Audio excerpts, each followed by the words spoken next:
बहुत समय पहले की बात है। एक छोटे से गांव बरगदपुर में रघुनाथ नाम का एक गरीब लकड़हारा रहता था। उसका घर गांव के किनारे घने जंगल के पास बना एक पुराना सा मिट्टी का कच्चा मकान था। घर में उसकी पत्नी सरिता और 5 साल का छोटा बेटा गुड्डू भी रहते थे। रघुनाथ का जीवन बहुत साधारण था। हर सुबह वो अपनी पुरानी कुल्हाड़ी कंधे पर रखता, खाली पेट जंगल की ओर निकल जाता और शाम को लकड़ियां काट कर लाता। दिन भर की मेहनत के बाद जो लकड़ियां बेचकर 2-4 रुपए मिलते, उसी से घर का चूल्हा जलता। लेकिन गरीबी इतनी थी कि कई बार भूखे पेट ही सोना पड़ता। बरगदपुर गांव के लोग भी बहुत साधनहीन थे। गांव में ना तो ठीक से खेती होती थी, ना ही कोई बड़ा बाजार था। पास के कस्बे रामपुर तक लकड़ियां बेचने के लिए जाना पड़ता था, जो करीब 8 कोस दूर था। गरीबी की मार। सरिता, जो बेहद चतुर और समझदार थी, अपने घर की हालत देखकर अक्सर रघुनाथ को समझाती। सुनो जी, इतना कठिन परिश्रम करते हो, फिर भी घर में रोटी के लाले हैं। कुछ नया सोचना पड़ेगा। केवल लकड़ियां काटकर ये घर नहीं चल पाएगा। रघुनाथ ठंडी सांस भरता और कहता, सरिता, मैं तो अनपढ़ आदमी हूं, जंगल की राह जानता हूं, कुल्हाड़ी चलाना जानता हूं, लेकिन दिमाग के खेल नहीं। तुम कहो तो मैं और मेहनत कर लूंगा। सरिता मुस्कुराकर बोली, मेहनत जरूरी है, लेकिन समझदारी उससे भी ज्यादा। सिर्फ पसीना बहाने से गरीबी नहीं मिटती, दिमाग लगाना भी पड़ता है। ये बात रघुनाथ के दिल को छू जाती, मगर वो समझ नहीं पाता कि ऐसा क्या करे जिससे घर की हालत सुधर सके। भूख की रातें। उस साल बारिश बहुत कम हुई थी। गांव में अकाल जैसा माहौल था। खेतों में अनाज नहीं उगा, ना ही कोई मजदूरी के काम मिले। रघुनाथ के पास लकड़ी बेचना ही एकमात्र सहारा था, लेकिन अब जंगल के किनारे भी पेड़ों की संख्या कम होती जा रही थी। एक रात सरिता ने देखा कि गुड्डू भूख से बिलखते हुए रो रहा था। घर में खाने को सिर्फ 2 सूखी रोटियां थी। सरिता ने दोनों रोटियां बेटे को दे दी और खुद भूखी रह गई। ये देखकर रघुनाथ की आंखों में आंसू आ गए। उसने मन ही मन ठान लिया कि अब वो अपनी हालत बदलने का कोई ना कोई रास्ता जरूर निकालेगा। जंगल की राह। अगले दिन सुबह सुबह रघुनाथ अपनी कुल्हाड़ी लेकर जंगल की ओर निकल पड़ा। ठंडी हवा बह रही थी, पेड़ों पर चिड़ियां चहचहा रही थी, लेकिन उसके दिल में एक तूफान था। आखिर कैसे गरीबी से छुटकारा पाया जाए। जंगल के भीतर वो लकड़ियां काटने में जुट गया। तभी उसकी नजर एक बूढ़े साधु पर पड़ी। वो एक बड़े बरगद के नीचे ध्यान में लीन बैठे थे। रघुनाथ ने सोचा, इतनी दूर जंगल में कोई सन्यासी, जरूर कोई खास बात होगी। वो धीरे धीरे साधु के पास गया और प्रणाम करके बोला, बाबा, आप यहां अकेले क्या कर रहे हैं? साधु ने आंखें खोलीं और मुस्कुराते हुए बोले, बेटा, जो खोजने वाला होता है वही जंगल की गहराई में आता है।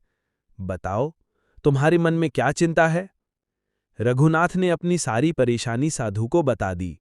साधु ने ध्यान से सुना और बोले, तुम्हारी मुसीबत का हल तुम्हारे घर में ही है, पर उसे समझने के लिए तुम्हें अपनी पत्नी की सलाह माननी होगी। रघुनाथ चौंक गया। साधु की बातें उसे अजीब लगी, मगर उनके शब्दों ने उसके मन में एक नई उम्मीद जगा दी। साधु की बात सुनकर रघुनाथ घर लौट आया। रास्ते भर वो यही सोचता रहा, मेरी मुसीबत का हल मेरे घर में है। सरिता ही तो घर में है, लेकिन आखिर वो ऐसा क्या कर सकती है? घर पहुंचकर उसने सरिता को सब कुछ बताया। सरिता ध्यान से सुनती रही, फिर धीमे स्वर में बोली, देखो जी, साधु सही कह रहे हैं। हम सिर्फ मेहनत करते हैं, पर दिमाग का इस्तेमाल नहीं। अगर सही योजना बनाई जाए तो हमारी किस्मत बदल सकती है। रघुनाथ ने हंसकर कहा, तुम तो बड़ी बड़ी बातें करने लगी हो, लेकिन करोगी क्या? सरिता ने मुस्कुराते हुए कहा, पहले धैर्य रखो। मैं तुम्हें एक तरीका बताती हूं जिससे हम कमाई भी बढ़ाएंगे और मेहनत भी ज्यादा नहीं करनी पड़ेगी। नई सोच की शुरुआत। रघुनाथ रोज लकड़ियां काटकर उन्हें कस्बे में बेचता था, लेकिन दाम बहुत कम मिलते थे। सरिता ने सुझाव दिया, हम केवल लकड़ियां बेचते हैं, इसलिए फायदा कम होता है। अगर इन्हीं लकड़ियों से कोयला बनाकर बेचें तो कीमत दोगुनी हो जाएगी। रघुनाथ चौंक गया, कोयला? लेकिन वो कैसे बनाएंगे? सरिता ने समझाया, जंगल के किनारे बड़े बड़े गड्ढे खोदकर उनमें लकड़ियां जलाते हैं। धीरे धीरे वो कोयले में बदल जाती हैं। कस्बे के लोहार और सुनार कोयला ऊंचे दाम पर खरीदते हैं। हम भी वही करेंगे। रघुनाथ को ये योजना कठिन लगी, लेकिन उसने पत्नी पर भरोसा किया। पहली कोशिश। अगले दिन सरिता खुद जंगल में रघुनाथ के साथ गई। दोनों ने मिलकर एक बड़ा गड्ढा खोदा। सरिता ने पुराने बर्तनों और मिट्टी की परतों का इस्तेमाल करके गड्ढे को ढका ताकि लकड़ियां धीरे धीरे जलें। 3 दिन बाद जब गड्ढा खोला तो लकड़ियां आधी जल चुकी थीं और बढ़िया काले कोयले में बदल गई थीं। रघुनाथ की आंखों में चमक आ गई। उसने कस्बे के लोहार के पास जाकर कोयला बेचने की कोशिश की। लोहार बोला, अरे ये तो बहुत अच्छी गुणवत्ता का कोयला है, मैं लकड़ी के मुकाबले इसका 2 गुना दाम दूंगा। उस दिन रघुनाथ ने उतनी कमाई की जितनी वो पहले 1 हफ्ते में करता था। पहली सफलता। घर लौटते समय रघुनाथ की आंखों में खुशी के आंसू थे। उसने सरिता से कहा, तुम सच में बहुत चतुर हो। आज तुम्हारी वजह से घर की पहली बार ठीक ठाक आमदनी हुई है। सरिता बोली, ये तो बस शुरुआत है। अगर समझदारी से काम लो तो गरीबी को हराया जा सकता है। गुड्डू की खिलखिलाती हंसी, सरिता के चेहरे की मुस्कान और रघुनाथ के माथे की चमक देखकर लगता था जैसे घर में पहली बार सुख की किरणें उतर आई हों। नई चुनौतियों की आहट। लेकिन खुशियों का ये सफर ज्यादा लंबा नहीं था। कस्बे का एक लालची साहूकार, लाला गंगाराम, जो जंगल की लकड़ियों के धंधे पर एक छत्र राज करता था, उसे खबर मिल गई कि रघुनाथ अब कोयले का धंधा करने लगा है। गंगाराम ने मन ही मन ठान लिया कि अगर इस गरीब लकड़हारे की चालाक बीवी ने ज्यादा दिमाग चलाया तो मेरे मुनाफे पर चोट लगेगी। इसे तो सबक सिखाना ही पड़ेगा। उसने अपने कारिंदों को बुलाया और रघुनाथ को रोकने की योजना बनाने लगा। रघुनाथ और सरिता अब कोयले का छोटा सा धंधा करने लगे थे। मेहनत वही थी, लेकिन कमाई पहले से 3 गुना हो गई थी। घर में रोटी की कमी नहीं रही। गुड्डू के लिए दूध और खिलौने आने लगे और सरिता के चेहरे पर भी सुकून था। लेकिन जहां तरक्की होती है वहां दुश्मनी भी जन्म लेती है। कस्बे के लालची साहूकार गंगाराम को यह बिल्कुल रास नहीं आ रहा था। गंगाराम जंगल की लकड़ी, कोयले और मजदूरों पर एक छत्र अधिकार जमाए बैठा था। उसकी दुकान से ही कस्बे के लोहार, सुनार और तेली सामान खरीदते थे। गंगाराम सोचता था, अगर ये गरीब लकड़हारा आगे बढ़ गया तो बाकी मजदूर भी उसी की तरह कोयले का धंधा करने लगेंगे। तब तो मेरा आधा धंधा खत्म हो जाएगा। साहूकार की चाल। एक दिन गंगाराम के कारिंदे रघुनाथ के घर पहुंचे। उन्होंने बड़े प्यार से कहा, रघुनाथ भाई, लाला जी तुम्हारे काम से बहुत खुश हैं। वो चाहते हैं कि तुम कोयला सिर्फ उनकी दुकान पर बेचो, बदले में वे तुम्हें दूसरों से ज्यादा दाम देंगे। रघुनाथ चौंक गया। इतने ऊंचे दाम सुनकर उसका मन डगमगा गया। वो दौड़ता हुआ सरिता के पास पहुंचा और बोला, सरिता, गंगाराम हमें बाकी बाजार से 2 गुना भाव देने को तैयार है। अब तो हमारी किस्मत खुल जाएगी। सरिता ने शांत स्वर में कहा, इतनी जल्दी खुश मत हो रघु। गंगाराम बहुत चालाक आदमी है, वे तुम्हारे साथ कोई खेल खेल रहा होगा। रघुनाथ बोला, लेकिन फायदा तो दिख रहा है, इसमें बुराई क्या है? सरिता ने गहरी सांस लेकर कहा, फायदे में भी नुकसान छुपा हो सकता है। सोचो, अगर तुमने उसका प्रस्ताव मान लिया तो बाकी ग्राहक छिन जाएंगे। जब वो अकेला तुम्हारा खरीदार रह जाएगा तब दाम भी वही तय करेगा। आखिरकार तुम फिर से उसी के गुलाम बन जाओगे। पहली परीक्षा। रघुनाथ के दिल में द्वंद्व शुरू हो गया। एक तरफ गरीबी से बाहर निकलने का मौका था, दूसरी तरफ पत्नी की समझदारी की बात। उस रात रघुनाथ बेचैन होकर करवटें बदलता रहा।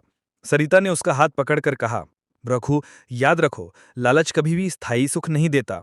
हमें अपनी मेहनत का सही मूल्य तो चाहिए, लेकिन किसी के जाल में फंसकर नहीं। अभी हमारी कमाई ठीक है, धैर्य रखो। अगले दिन रघुनाथ ने साहूकार के कारिंदों से साफ कह दिया, हम कोयला हर उस व्यापारी को बेचेंगे जो अच्छा दाम देगा। हम किसी एक के गुलाम नहीं बनेंगे।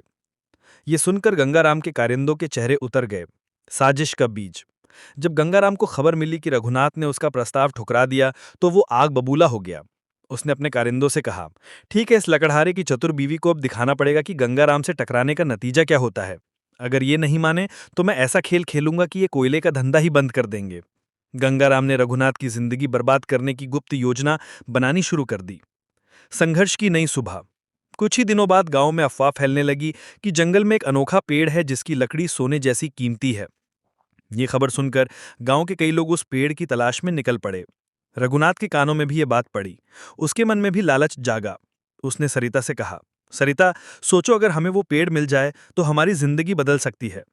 सरिता ने धीरे से कहा, याद है, बाबा ने कहा था, तुम्हारी मुसीबत का हल तुम्हारे घर में है।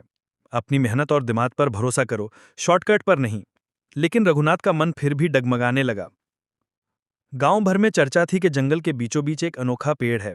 कहा जाता है कि उसकी लकड़ी पर अगर धूप पड़े तो वो सोने जैसी चमकने लगती है।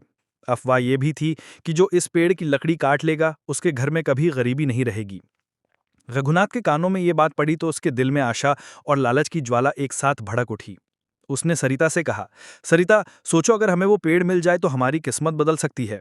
हम गुड्डू को अच्छे स्कूल में पढ़ा पाएंगे, घर ठीक कर पाएंगे।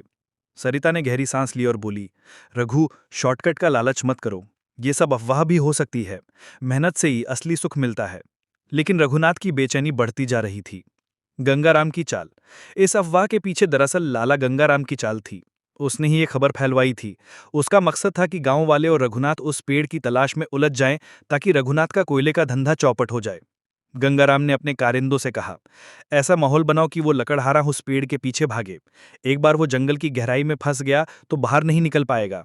कारिंदों ने अफवाह में थोड़ा तड़का लगाया, दरों से पेड़ की जड़ के नीचे सोने की थाली छुपी है। गांव के कई लोग लालच में आ गए। जंगल की गहराई में एक सुबह रघुनाथ कुल्हाड़ी लेकर जंगल की गहराई में निकल पड़ा। सरिता ने उसे रोका, लेकिन वो नहीं माना। जंगल बहुत घना था। पेड़ पौधों से घिरी संकरी पगडंडी पर चुपचाप चलता रघुनाथ कई मील आगे बढ़ गया। अचानक उसे एक जगह से तेज रोशनी दिखी। वहां खड़ा था वो अनोखा पेड़। उसकी छाल पर सूरज की किरणें पड़ते ही वो सचमुच सोने जैसी चमकने लगा था। रघुनाथ की आंखों में लालच की लहर दौड़ गई। उसने कुल्हाड़ी उठाई और पेड़ काटने ही वाला था कि तभी पीछे से आवाज आई, रुको! रघुनाथ पलटा तो देखा वहां साधु खड़े थे। वही साधु जिन्हें उसने पहले देखा था। साधु की चेतावनी। साधु ने गंभीर स्वर में कहा, इस पेड़ को मत काटो रघुनाथ। ये पेड़ कोई साधारण पेड़ नहीं है। ये जंगल की नमी, मिट्टी और बारिश का रक्षक है। अगर इसे काटोगे तो गांव में सूखा पड़ेगा। रघुनाथ हिचकिचाया। उसने साधु से पूछा, लेकिन बाबा, लोग कह रहे हैं कि इसकी लकड़ी सोने जैसी कीमती है। साधु मुस्कुराए और बोले, सोना चमक में नहीं, मेहनत में है। जो मेहनत की कमाई है वही स्थायी सुख देती है। जो लोग लालच में इसके पास आए वो सभी गुम हो गए। रघुनाथ के पैरों तले जमीन खिसक गई। उसने डरते हुए पूछा, गुम मतलब? साधु बोले, गंगाराम ने यह अफवाह फैलाई है ताकि तुम जैसे लोग फंस जाओ। इस पेड़ के आसपास दलदल है। जिसने भी इसे काटने की कोशिश की वो दलदल में समा गया। सरिता की चतुराई का असर। रघुनाथ साधु की बात सुनकर कांप गया। वो तुरंत वापस लौट आया और घर आकर सारी बात सरिता को बता दी। सरिता ने गहरी मुस्कान के साथ कहा, मैंने तुम्हें पहले ही कहा था रघु, मेहनत और समझदारी से ही सुख मिलता है। गंगाराम की चालाकी हमें तोड़ नहीं सकती, लेकिन हमें उसके खिलाफ योजना बनानी होगी। अब सरिता ने तय किया कि गंगाराम को उसी की चाल में फंसाना होगा। गंगाराम को यह खबर मिल चुकी थी कि रघुनाथ ने साधु की चेतावनी मान ली और अनोखा पेड़ काटने नहीं गया। ये सुनकर वो आग बबूला हो गया। गंगाराम गुर्राते हुए बोला, ये लकड़हारा तो समझदार बनता जा रहा है। अगर इसे समय पर नहीं रोका तो ये जंगल के बाकी मजदूरों को भी कोयले का धंधा सिखा देगा। फिर मेरा कारोबार चौपट हो जाएगा।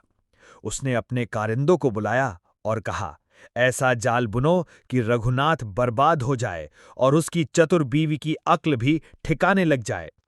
गुप्त चाल। गंगाराम ने रात के अंधेरे में अपने आदमी जंगल में भेजे। उन्होंने रघुनाथ के बनाए कोयले के गड्ढों में पानी भर दिया और लकड़ियों को गीला कर दिया। सुबह जब रघुनाथ काम पर पहुंचा तो उसकी मेहनत बर्बाद हो चुकी थी। उसका चेहरा उतर गया। रघुनाथ घर लौट आया और बोला, सरिता, अब तो हमारा सब कुछ खत्म हो गया। गड्ढों में पानी भर गया, लकड़ियां सड़ गईं।